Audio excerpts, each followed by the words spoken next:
Bismillahirrahmanirrahim. Alhamdulillahirrabbilalamin. Allahumma salli ala sayyidina Muhammadin wa ala alihi wa ashabihi ajma'in. Rabbi syrah li sadri wa yassir li amri wa hlul 'uqdatam min lisani yafqahu qawli, amma ba'd. Pada kesempatan kali ini, di hari ini, mudah-mudahan Allah Ta'ala memberikan kita nikmat kesehatan zahir dan batin sehingga kita bisa beraktivitas kembali. Dan pada kesempatan kali ini juga, pada kesempatan hari ini, mudah-mudahan kita sabaratan mendapatkan rahmat kasih sayang daripada Allah Subhanahu wa taala, dan mudah-mudahan apa yang kita kerjakan hari ini bernilai di sisi Allah, mendapatkan pahala. Amin amin ya rabbal alamin. Salawat dan salam semoga selalu tercurah kepada junjungan kita Nabi Muhammad sallallahu alaihi wasallam beserta seluruh keluarga beliau, karib kerabat ke beliau, dan pengikut-pengikut beliau ila yaumil qiyamah. Ya teman-teman sekalian, pada kesempatan hari ini kita memasuki materi yang terakhir, yaitu tentang hal-hal yang mempengaruhi kecakapan dalam berbuat hukum, atau yang biasa disebut dengan istilah awarid.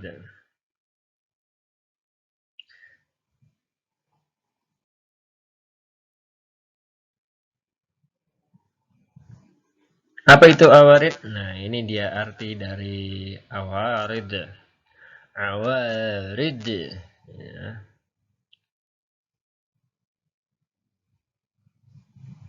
Nah, ini awarid itu adalah hal-hal yang mempengaruhi kecakapan berbuat hukum atau penghalang kemampuan seseorang untuk melaksanakan ketentuan syar'i, sehingga orang tersebut tidak bisa mengerjakan, atau bisa juga orang tersebut karena ada halangan, maka ketika dia melakukan kewajiban syar'inya, kewajiban agamanya, dia bisa mendapatkan keringanan. Istilahnya awarid itu bisa dimaknai sebagai penghalang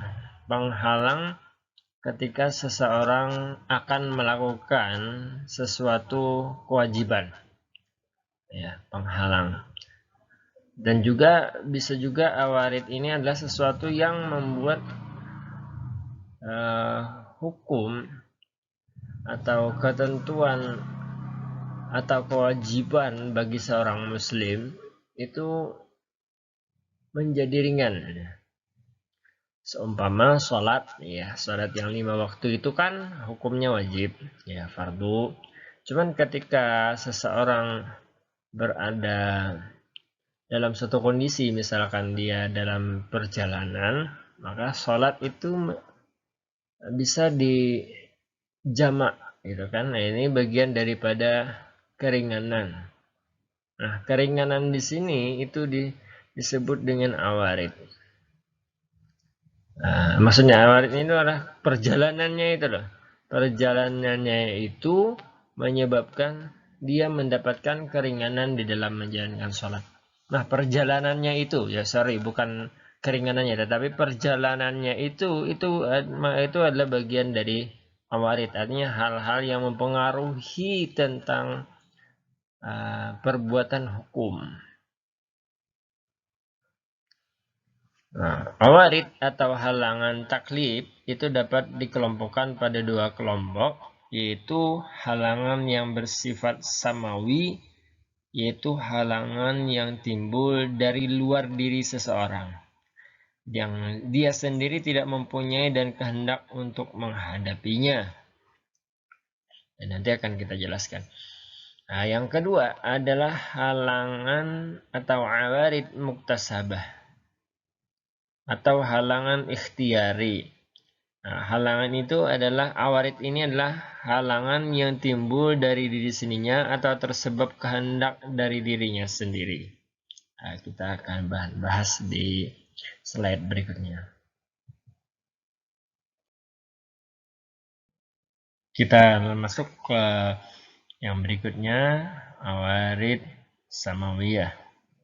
Nah, awarid samawiyah itu adalah halangan yang asli. Maksudnya asli ini memang dari sananya, artinya halangan yang apa ya istilahnya, yang asli gitu kan, yang tidak, manusia tidak bisa menghindar gitu, karena memang sudah seperti itu. Artinya bukan halangan yang disebabkan oleh orang tersebut, tidaknya memang asli gitu dari halangan tersebut, hanya murni, tidak karena perbuatan orang tersebut sendiri. Nanti juga adalah ya gini. Nah, nanti ada halangan atau awarid yang itu bersifat muktasabah. Itu maksudnya awarid atau halangan yang disebabkan karena manusia itu sendiri, karena perbuatannya sendiri. Nah, kalau awarid samawiyah ini maksudnya adalah halangan yang apa ya, istilahnya bukan karena sebab orang tersebut gitu loh. Ini memang asli gitu. Nah, misalkan gini. Nah, dalam satu kasus kita ketahui bahwasanya yang namanya ibadah seperti sholat itu kan wajib. Nah, tapi kewajiban sholat yang 5 waktu itu hanya berlaku kepada orang muslim yang berakal. Nah, bagi orang yang mohon maaf nih punya dua sifat ini, misalkan di sini ada gila ya. Nah, orang gila itu tidak dituntut untuk melaksanakan kewajiban. Berbeda dengan orang yang akalnya sempurna, orang gila. Seorang yang gila itu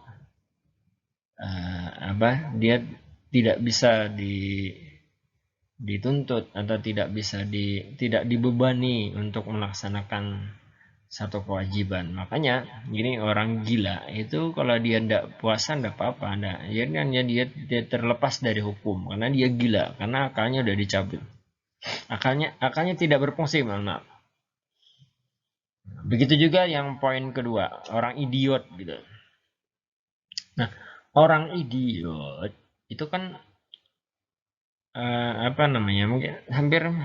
mungkin hampir sama saja dengan gila ya. Kenapa? Karena di sini fungsi akalnya itu tidak berfungsi gitu. Nah, orang idiot itu dihukumi sama dengan orang gila selama akal si orang ini memang tidak berfungsi. Kan ada, kalau di sini sebutkan ada orang idiot, artinya akalnya tidak berfungsi sama sekali, maka itu dihukumi seperti sama dengan orang gila. Tetapi ada orang idiot, tetapi otaknya itu atau akalnya itu masih ada sedikit berfungsi. Artinya dia bisa membedakan mana yang benar, mana yang salah, atau dia bisa sedikit mengerti dengan penjelasan atau keterangan dari orang lain. Nah, maka orang idiot yang masih mampu untuk menangkap penjelasan dari orang lain ini, meskipun dia dikatakan idiot, ya kewajiban tetap kewajiban itu tetap dituntut. Artinya dia tetap wajib sholat, tetap melaksanakan puasa Ramadan dan sebagainya. Ini bagi orang idiot yang mempunyai daya tamyiz. Tamyiz itu artinya dia mempunyai daya tamyiz itu maksudnya adalah dia mempunyai kemampuan untuk membedakan atau menangkap nasihat dari orang lain atau menangkap informasi dari orang lain. Nah, dia tetap dituntut untuk melaksanakan ibadah badaniyah. Nah, itu perbedaannya antara orang gila dan idiot ya. Nah, kalau beda nanti kalau yang ini, yang nomor 2 ini beda kalau yang ini ya. Nah, ini sama dihukumi seperti Orang gila ini yang tidak mempunyai daya tamyiz.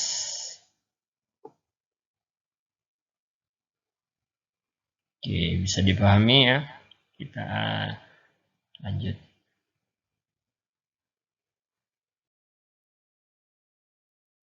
Oke. Nah, yang berikutnya yang termasuk dari awarid samawiyah itu adalah lupa. Lupa. Nah, lupa ialah tidak mampu menampilkan sesuatu dalam ingatan pada waktu diperlukan. Ketidakmampuan ini menyebabkan tidak ingat akan beban hukum yang dipikulkan kepadanya. Hak-hak yang menyangkut lupa ini terbagi pada dua, yaitu hak-hak Allah dan hak manusia atau hamba. Sejauh yang menyangkut hak manusia, hak itu tidak gugur karena lupa. Artinya, lupa tidak menjadi alasan untuk menghindarkan diri dari sesuatu hak. Contohnya seperti orang yang tidak membayar hutang karena lupa. Ya tetap harus membayarnya sesudah ia mengingatnya. Nah, adapun yang bersangkutan dengan hak Allah dalam keadaan lupa dapat dipandang dari dua sisi. Yang pertama, tidak berhaknya orang lupa atas dosa dan tuntutan Allah yang didasarkan pada sabda Nabi Muhammad SAW yang artinya diangkatkan dari umatku dosa atas perbuatan yang dilakukan atas dasar kesalahan dan kelupaan. Yang kedua, perbuatan yang dilakukan dalam kelupa itu membawa akibat hukum bila di situ terdapat hal-hal yang memperingatkannya untuk tidak lupa dan tidak ada hal-hal yang mendorongnya untuk berbuat.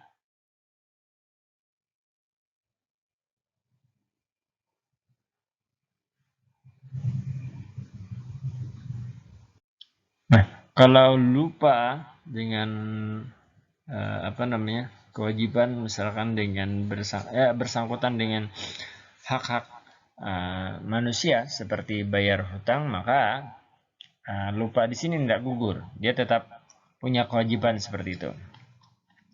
Ketika seseorang punya hutang misalkan lalu dia lupa untuk bayar, nah hutang tersebut tetap wajib dibayar, dibayar ya, tetap wajib dibayar. Kapan kewajiban itu? Ketika dia sudah ingat atau dia mengingatkan.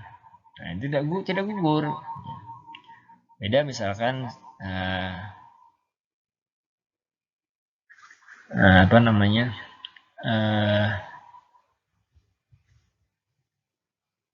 seperti orang puasa ya, lalu dia lupa bahwa dia sedang puasa dan makan gitu kan. Nah, maka lupa di sini dimaafkan, hanya tidak masalah gitu kan, selama dia lupa gitu. Tapi beda kasusnya antara puasa dengan sholat gitu. Kalau puasa lalu makan dalam keadaan lupa bahwa dia puasa, maka itu tidak membatalkan puasa dia gitu. Beda dengan sholat. Nah, ketika sholat tiba-tiba lupa nih bahwa dia lagi sholat, nah, dan ternyata dia bergerak dan makan, nah, maka sholatnya itu jadi rusak, artinya batal sholatnya. Beda dengan puasa. Kalau puasa itu tidak batal, tidak rusak kalau makan dalam keadaan lupa. Tapi kalau sholat tidak bisa, itu rusak sholatnya. Meskipun dia makan dalam keadaan lupa bahwa dia sedang sholat, nah itu sholatnya tetap batal. Nah, gitu ya. Atau misalkan dalam keadaan puasa,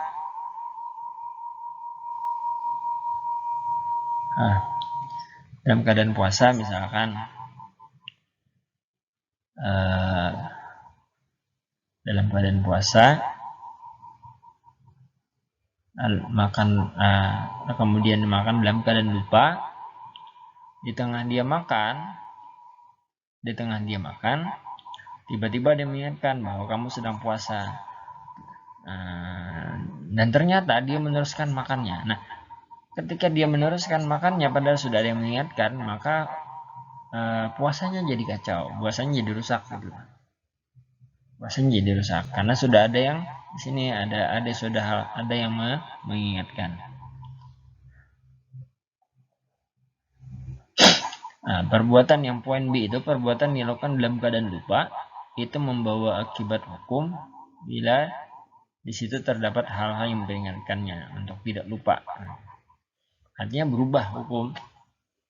Nah, apabila di situ ada orang-orang yang sudah mengingatkannya. Ya, makanya seperti tadi ketika seseorang puasa dan dia lupa bahwa sedang puasa lalu makan. Nah, ketika dia makan ada orang yang mengingatkan bahwa dia sedang puasa, maka ketika dia melanjutkan makannya, maka hukum puasanya berubah. Jadi artinya tidak sah lagi puasa dia. Nah, atau tidak ada hal yang mendorong dia untuk berbuat demikian. Misalkan itu tadi kayak lagi sholat, tiba-tiba lupa bahwa dia lagi sholat. Nah, karena dia lupa lagi sholat, makan gitu. Nah, makannya itu menjadi batal meskipun dia makannya itu semua waktu semua dari awal makan sampai selesai makan dia lupa bahwa dalam keadaan sholat, itu tetap membatalkan sholatnya. Kenapa sebabnya? Karena tidak ada hal yang mendorongnya untuk berbuat, artinya mustahil gitu kan, orang bisa dikatakan ya mustahil gitu orang sholat makan gitu. Nah, hampir mustahil gitu kan, bisa dikatakan seperti itu, orang sholat makan maka dihukumi. Nah, beda kalau orang puasa. Kalau orang puasa masih ada kemungkinan besar untuk makan gitu kan karena lupa. Tapi kalau sholat itu hampir dikatakan mustahil lupa dalam keadaan sholat lalu makan gitu loh. Itu hampir dikatakan mustahil secara logika gitu ya, secara logika.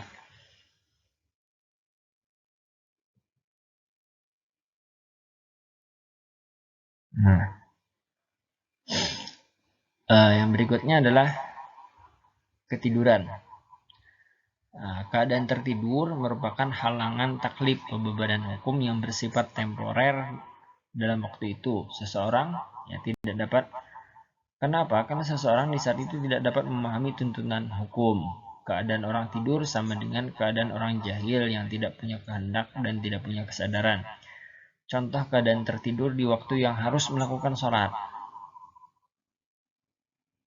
Nah, dalam waktu tidurnya, ia tidak dituntut untuk melakukan sholat, tetapi setelah ia bangun, maka disitulah sholat diwajibkan, artinya sholat dituntut.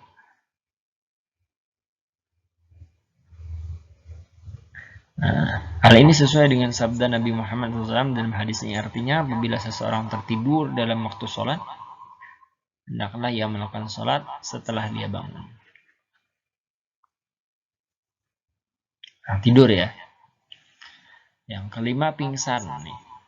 Pingsan yang juga halangan temporal, artinya halangan yang bersifat bisa temporal, waktu ya, yang menyebabkan seseorang tidak dapat memahami tuntutan hukum dan menjalankannya melebihi halangan taklif yang berlaku atas orang tidur. Ini sama dihukumi seperti orang tidur ya.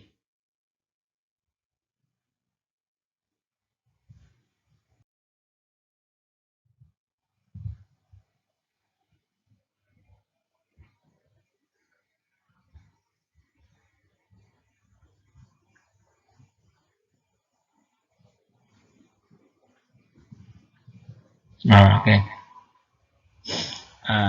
Kita sudah menyelesaikan awarid samawi ya. Yang berikutnya kita membahas tentang awarid muktasabah. Nah, ini awarid muktasabah yaitu halangan yang menimpa seseorang dalam menghadapi beban hukum taklif itu yang timbulnya disebabkan oleh perbuatan manusia atau dalam keberadaannya masih didapatkan kehendak manusia walaupun dalam bentuk terbatas. Nah, ini halangan yang disebabkan oleh perbuatan manusia dan perbuatan orang itu sendiri. Contohnya di sini mabuk ya. Nah, mabuk di sini kita lihat. Nah, apa yang dimaksud dengan mabuk ya? Mabuk itu adalah tertutupnya akal disebabkan oleh meminum atau memakan sesuatu yang mempengaruhi daya akal. baik dalam bentuk cairan atau bukan. Nah, mabuk menyebabkan pembicaraan tidak menentu seperti gawan yang tidur dan secara fisik ia sehat. Mabuk dari segi cara penyebabnya terbagi dua. Jadi kita lihat mabuk itu seperti apa. Nah, kalau mabuk yang disebabkan oleh usaha yang pelakunya dinyatakan tidak berdosa. Nah, mabuk yang disebabkan oleh usaha yang pelakunya dinyatakan tidak berdosa. Seperti misalkan mabuk disebabkan minum khamar dalam keadaan terpaksa. Artinya dipaksa untuk minum khamar oleh seseorang. Misalkan kita dipaksa oleh seseorang untuk meminum khamar, maka di sini hukum khamar yang kalau kita minum itu dihukumi haram itu dalam hukum asalnya, artinya hukum dalam keadaan normal, maka ketika dipaksa saat seperti itu maka tidak menjadi dosa bagi kita yang minum karena terpaksa. Ini awarid. Nah, ini bagian daripada kajian awarid muktasabah ya. Atau misalkan kita mabuk karena meminum sesuatu yang kita tidak tahu bahwa itu ternyata memabukkan, gitu ya. Kita meminum atau memakan sesuatu yang kita tidak tahu bahwa itu memabukkan. Nah, ini juga bagian dari mabuk yang tidak berdosa. Mabuk yang tidak berdosa.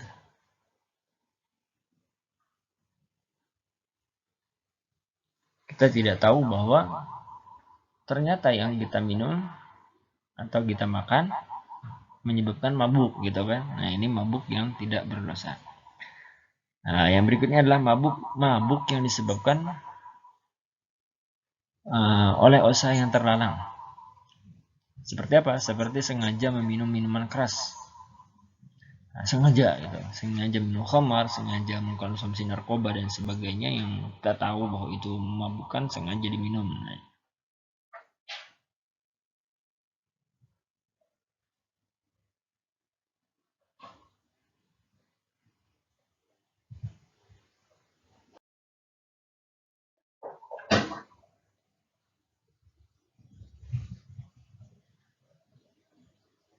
jadi begini, sebelum kita lanjut membahas ini, ketika seseorang mabuk dan dia mabuknya ini mabuk yang apa ya istilahnya, mabuk yang tidak disengaja.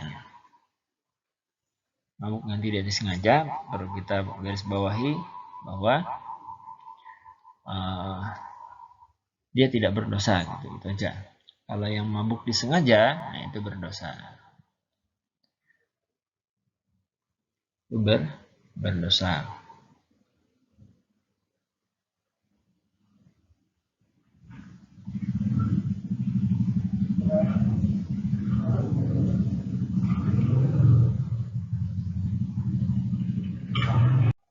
Oke, jadi begini perlu kita perjelas juga teman-teman terkait tentang mabuk tadi sebelum kita membahas slide yang ini. Kalau seseorang mabuk karena tidak disengaja, maka selama dia mabuk itu tidak ada tuntutan untuk melaksanakan ibadah, gitu ya, untuk selama dia mabuk itu. Dia tidak berdosa ketika dia meninggalkan ibadah sholat, gitu, ketika dia mabuk. Tapi menurut sebagian ulama, ketika dia selesai mabuk, akhirnya sudah kesadarannya penuh sadar, dia tetap diwajibkan untuk membayar qadha. Dia mengqadha sholatnya gitu aja. Cuman gini,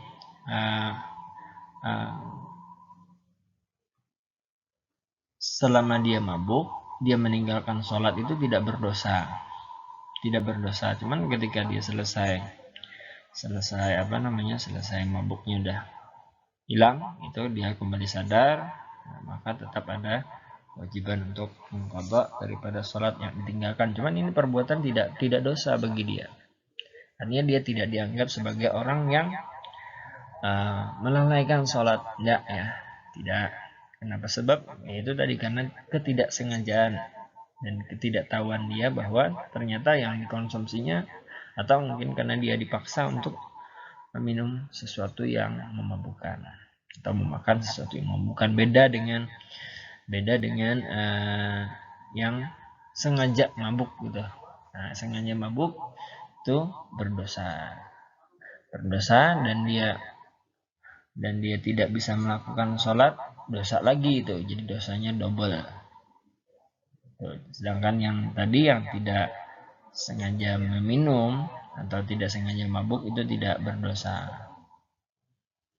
Tapi kalau misalkan orang yang mabuk tidak sengaja itu ketika menyakiti orang atau menampar orang lain, bagaimana hukumnya? Ya, hukumnya berlaku dengan menyakiti orang dan sebagainya bagaimana. Nah, kalau yang berkaitan dengan makhluk, ya itu masih tetap berlaku seperti biasa. Hukum tetap berlaku seperti biasa. Nah, artinya terus diselesaikan. Kalau mau bertobat diselesaikan dengan cara minta ampun, minta ridho, minta halal kepada orang lain.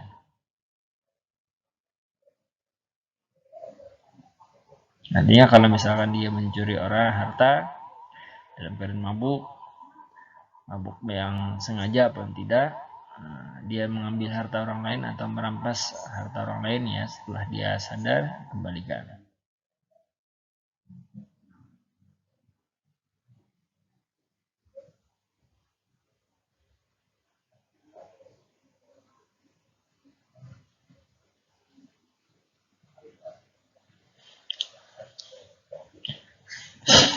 Yang berikutnya adalah safih.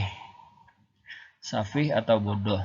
Safih atau bodoh ialah kelemahan yang terdapat pada seseorang yang menyebabkan ia berbuat dalam hartanya menyalahi apa yang dikehendaki oleh akal sehat.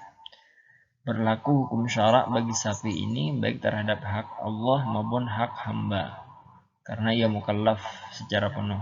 Bila melakukan kejahatan, maka ia dikenai sanksi sebagaimana berlaku pada orang yang tidak safih.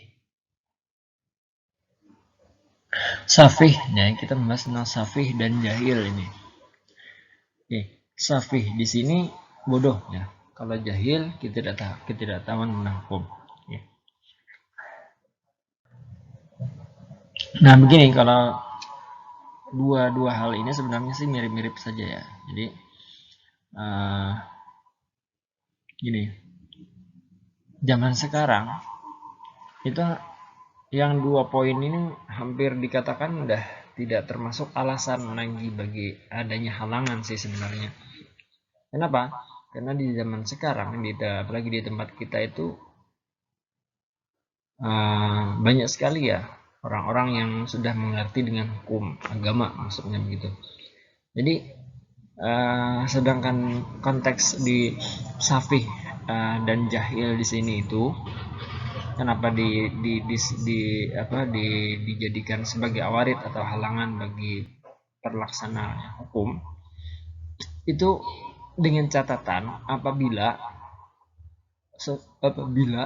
tidak ada yang membimbing, apabila tidak ada orang lain yang membimbing atau mengarahkan, maka kebodohan itu menjadi sebab terhalangnya hukum. Orang bodoh, kewajiban sholat misalkan itu tidak berlaku bagi orang bodoh, dengan catatan apabila di sekelilingnya, di kampungnya, di keluarganya tidak ada orang yang membimbingnya. Artinya dalam satu lingkungan keluarganya, satu lingkungan kampungnya tidak ada orang alim dan tidak ada yang sama sekali mengenal agama Islam. Hanya tidak ada yang mengenal syariat Islam gitu kan. Nah, ini bisa dikatakan sebagai penghalang sebenarnya.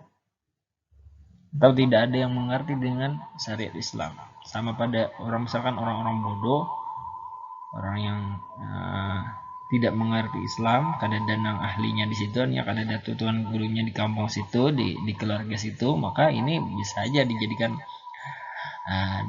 alasan menjadi halangan untuk melaksanakan suatu hukum.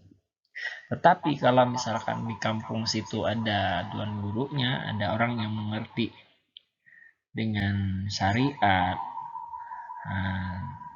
artinya kan ada yang membimbing, maka itu tidak berlaku lagi bagi orang yang safih atau jahil ini.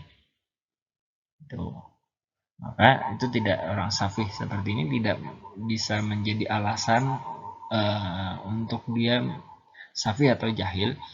Itu tidak bisa dijadikan alasan bahwa hukum terhalang oleh kedua sifat ini. Kenapa? Sebabnya karena di sekitar dia ada orang yang membimbingnya. Artinya ada orang yang mengerti dengan syariat hukum, syariat hukum Islam.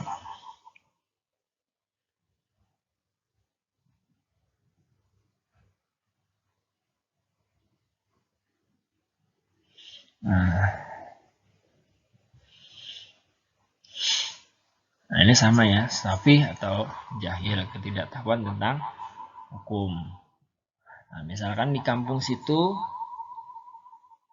di daerah situ misalkan tidak ada yang mengajari mereka sholat, tidak ada yang mengajari tentang rukun sholat, tata cara bersuci dan sebagainya, sehingga mereka tidak, orang muslim di situ misalkan di kampung situ tidak mengerjakan sholat karena mereka tidak mengerti bagaimana cara sholat yang benar dan tidak ada yang mengajari mereka. Misalkan nih dalam satu kasus tidak ada yang mengajari mereka, dan tidak ada, sama sekali tidak ada yang mengajari, maka kebodohan dalam hal ini ketika mereka melakukan sholat dengan cara pemahaman mereka, walaupun sholatnya salah misalkan, itu tidak mengapa, karena mereka tidak bisa belajar kepada orang yang mengerti, karena memang tidak ada orang alimnya di situ, di kampung situ. Nah, ini kalau misalkan memang di kampung itu tidak ada alim, tidak ada orang alimnya. Nah, kalau di daerah kita ini safih dan jahil ini tidak bisa dijadikan alasan lagi untuk dijadikan uzur, ya, tidak bisa. Kenapa? Sebabnya ya karena di daerah kita ini udah banyak orang alimnya, udah banyak ustadznya, jadi tidak ada alasan lagi untuk untuk tidak belajar.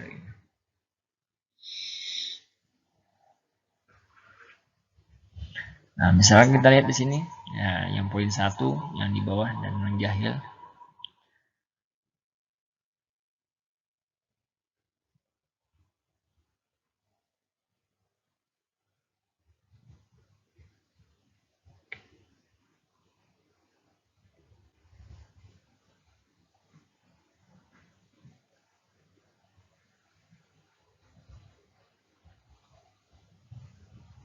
Nah, kita lihat ketidaktahuan seseorang terhadap hukum tidak dapat ditempatkan sebagai uzur, artinya tidak bisa ditempatkan sebagai awarid, penghalangnya selama ia masih berada di lingkungan wilayah Islam. Artinya kalau di daerah tersebut masih ada orang alimnya, masih ada ustadznya, bahkan ada pondok pesantren misalkan di daerah tersebut, maka itu tidak bisa dikatakan sebagai orang safih atau tidak, orang safih ini tidak bisa dijadikan alasan, atau safih atau jahil ini tidak bisa dijadikan alasan untuk meninggalkan sholat atau tidak mengerti hukum. Tidak bisa dijadikan alasan. Ya, kenapa? Karena di situ ada orang alimnya gitu. Makanya rugi kalau misalkan di daerah seperti daerah kita sini banyak orang alimnya, banyak orang solehnya, banyak yang mengerti tentang syariat. Justru kita malah tidak mau belajar untuk memperdalam syariat agama kita. Gitu. Karena walaupun kita tidak tahu, lalu kita melakukan kesalahan dalam berbuat sesuatu hal, maka maka itu tetap dihukumi dosa ya, meskipun kita tidak tahu bahwa itu dosa gitu. Misalkan di daerah kandangan kita tinggal di sini, lalu kita melakukan sesuatu perbuatan yang itu sebenarnya dosa, tapi kita tidak tahu. Lalu bagaimana hukumnya? Bagaimana hukumnya? Ini kita jahil kan? Kita tidak tahu tentang hukum sesuatu tersebut gitu kan. Gimana hukumnya? Hukumnya kita tetap berdosa. Kita tetap berdosa. Kenapa jadi berdosa? Karena kita tidak mau belajar mendalami agama kepada orang yang alim yang ada di kampung kita, di wilayah kita. Itu catatannya. Oke, kita lanjut ya.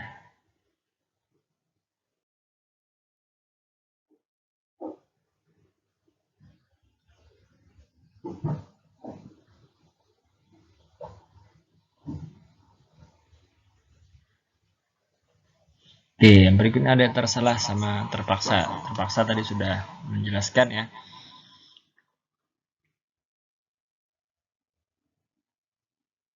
Tersalah atau khata adalah menyengaja melakukan suatu perbuatan tidak pada tempat yang dituju oleh satu kejahatan. Umpamanya seorang berkumur-kumur dalam keadaan puasa. Hanya satu perbuatan menyebabkan muncul perbuatan yang lain yang itu merupakan perkara dosa atau pembatal satu ibadah. Misalkan begini, maksud kejahatan di sini pembatal satu ibadah, gitu kan? Satu perbuatan yang menyebabkan batal satu ibadah. Umpamanya seseorang berkumur-kumur ketika puasa dengan sengaja, tetapi tidak sengaja memasukkan air, air kumur-kumur tadi masuk ke dalam perut. Maka di sini puasanya jadi batal gitu, walaupun tidak sengaja masuknya air, tidak sengaja masuk ke dalam perut, itu tetap batal karena kita berkumur-kumur gitu kan. Yang berkumur-kumurnya ini berkumur-kumur biasa dalam puasa. Beda kalau berkumur-kumurnya dengan niat sunnah wudhu, mengerjakan sunnah wudhu. Hanya salah satu sunnah wudhu kan kumur-kumur, nah itu beda.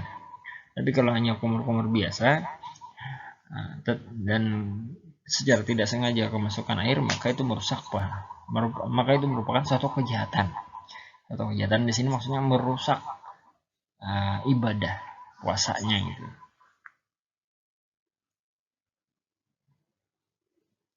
Nah, atau misalkan ada orang melakukan panahan, memanah misalkan, dan yang dipanah itu sebenarnya mau memanah burung, gitu kan, mau memanah burung. Tiba-tiba secara tidak sengaja dia mengenai orang lain. Nah, ketika dia tidak sengaja lalu menyebabkan orang lain tersebut meninggal, ini juga satu perbuatan tersalah, tetap dihukumi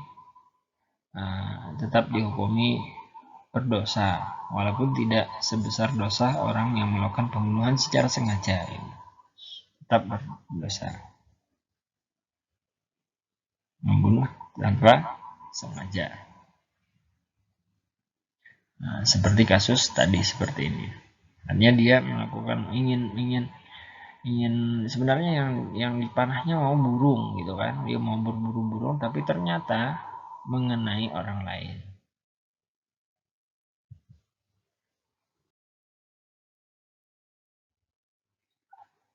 Nah, faktor lain yang juga mempengaruhi hukum, ketetapan hukum, satu hukum adalah ketika kita dalam perjalanan. Maksudnya adalah keadaan tertentu dalam perjalanan yang menyulitkan seseorang untuk melakukan kewajiban agama. Kesulitan dalam perjalanan ini pada dasarnya tidak menghilangkan, hanya tidak merubah. Misalkan seperti sholat, itu sholat tetap wajib walaupun dalam perjalanan, hanya tidak merubah hukum sholat 5 waktu. Nah, tetapi ketika kita dalam perjalanan, itu di dalam hukum syariat kita sholat mendapat keringanan. Misalkan sholat zuhur boleh digabung ke sholat asar.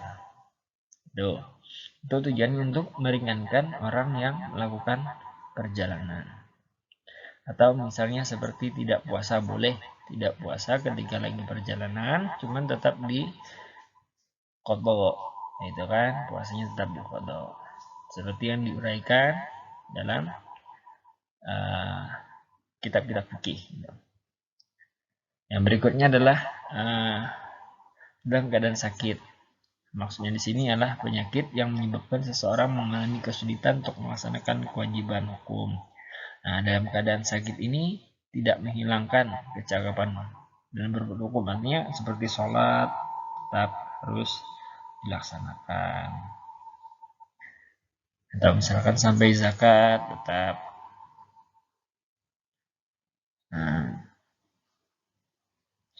Atau misalkan puasa,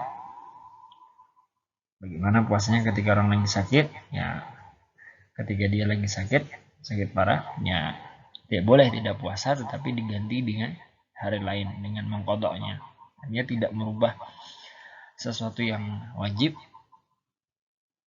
satu perbuatan yang wajib atau satu ibadah yang wajib, karena dia sakit tidak berubah, tetap dituntut orang yang sakit untuk melaksanakan kewajiban tersebut. Cuman diganti cuman di sini ada keringanan, bisa diganti ke hari yang lain kalau itu misalkan puasa, atau dikerjakan ya seperti orang sakit gitu ya. Berarti orang sakit ketika dia ada kewajiban puasa, maka boleh puasanya diganti ke hari yang lain ketika dia sudah sembuh. Misalkan. Terakhir, nah ini kematian. Kematian adalah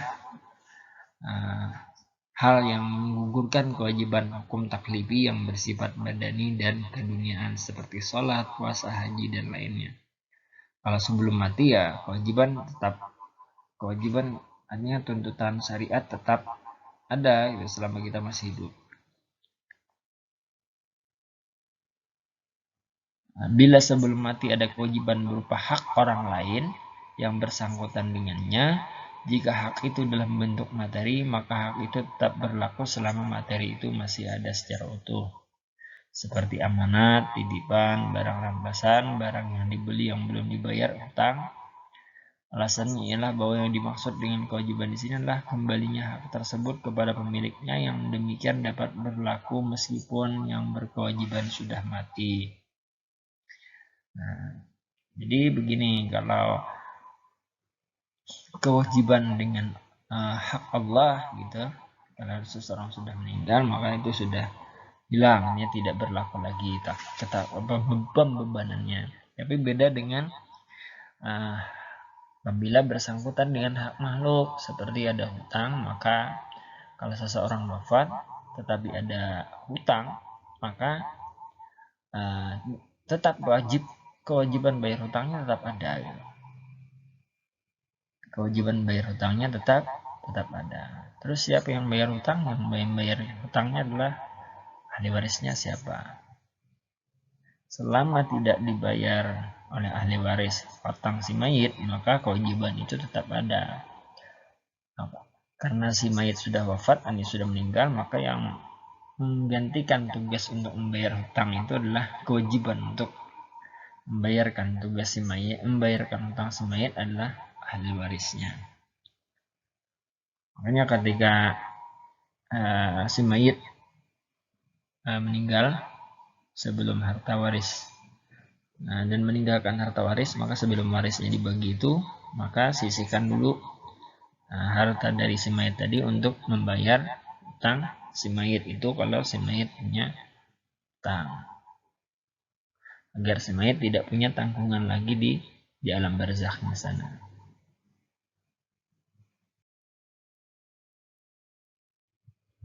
Oke, mungkin materi hari ini sampai di sini aja, sampai di sini dulu. Jika nanti ada pertanyaan, silahkan disampaikan. Mohon maaf atas segala kekurangan. Wallahul muwaffiq ila aqwamit thoriq. Wassalamualaikum warahmatullahi wabarakatuh.